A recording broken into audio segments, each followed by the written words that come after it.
Call special election board meeting to order. We're at August 7th. Roll call, please. Mr. Copeland, Here. Mr. Showerman. Here. Mr. Scatella, Here. Chairman Drexel. Here. Want to open up to the hearing of the public. Is there anybody that would like to speak? Is there anybody that would like to speak? Anyone? All right, seeing no speakers, we'll move on. New business, A, resolution 6. This is approval of compensation for poll worker training. We discussed this last meeting. It's $10, right, for the poll worker training. Just needed it done. Did anybody have any objections to that? Good. Yeah, I'll make a motion to approve. Second.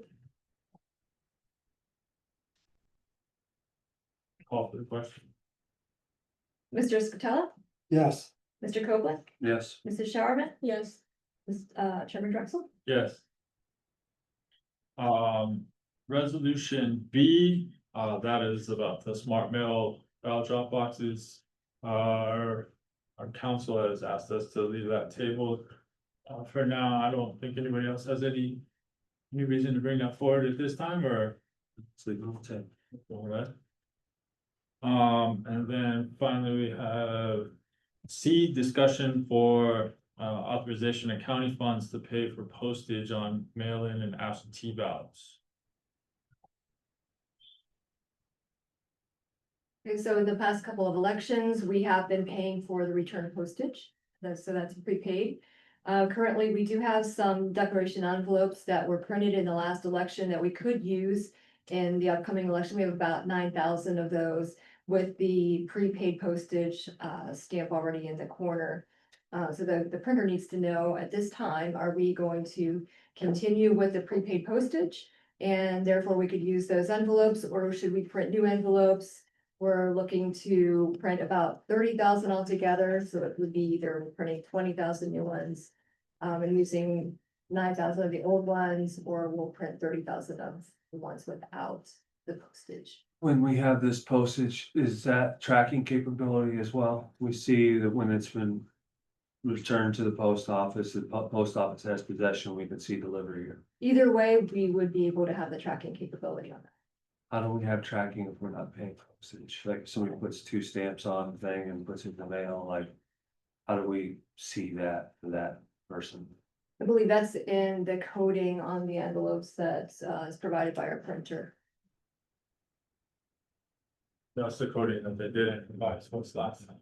Right, make sure that. Right, the previous printer Yeah. didn't have that on the envelopes, so it wasn't trackable.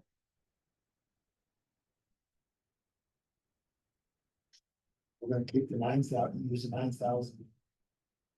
For the balance. Yeah, that's probably the best option.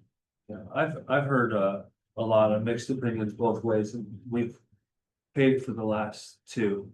I'm not a big fan of changing things up every cycle for the voters and keeping some consistency.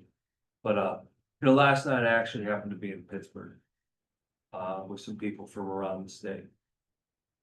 And 2024 election came up a lot.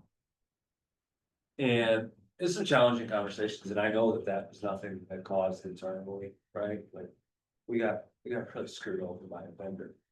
But the conversation was really talking about a demonstration of our working to overcome those challenges to ensure that we don't have those kinds of things again. And I talked about how we had a new vendor and how we have much better tracking capability. And for like the postage thing, I really feel like that's a demonstration of us as a board of elections really pushing to make sure that mail-in ballots are as easy as possible, secure as possible.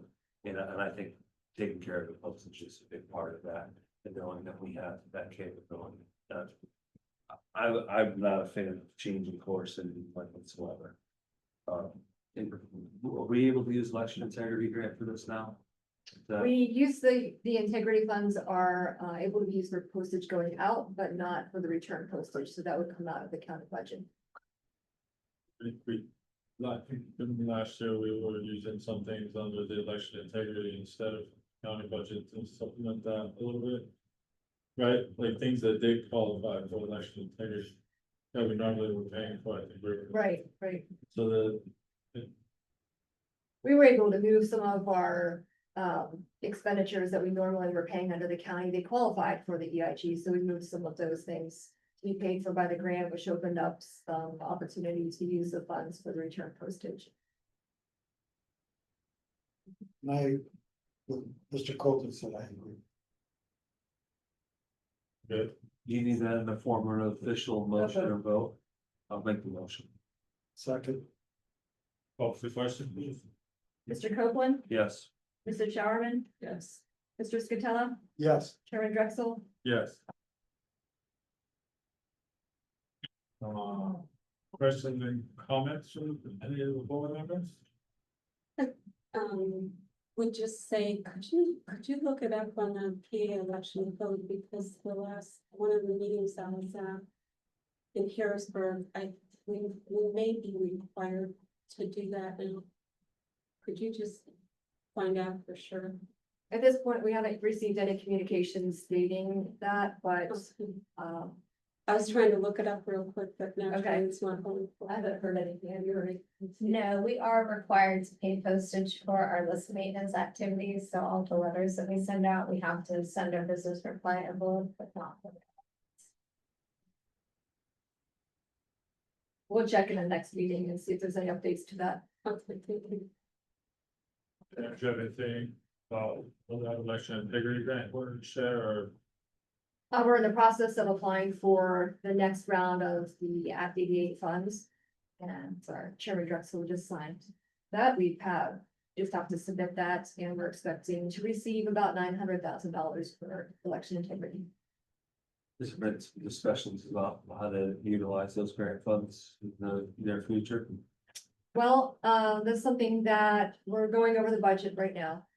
And if there are any, major investments that we need to make, or is it going to be applied to our typical election? I would say costs maybe about $500,000, $400,000, $500,000 per election. This grant would cover the cycle for the fall and for the spring. So it goes from retroactive July 1st, 2025 to June 30th, 2026. So it's for the next two elections.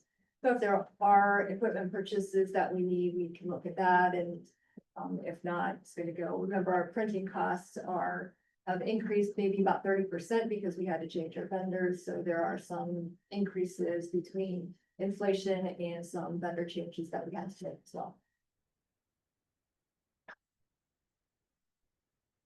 I noticed we still have a job posting up for the election warehouse worker. It's been up for some time, hasn't it? Or a repeat posting? This is a new posting, so the former assistant is no longer with the county, so we reposted it for review. We had hired for that new role and there was turnover and that was Yes. rehired. Thank you for the clarification. I was aware of that. Anyone else? All right, Richard?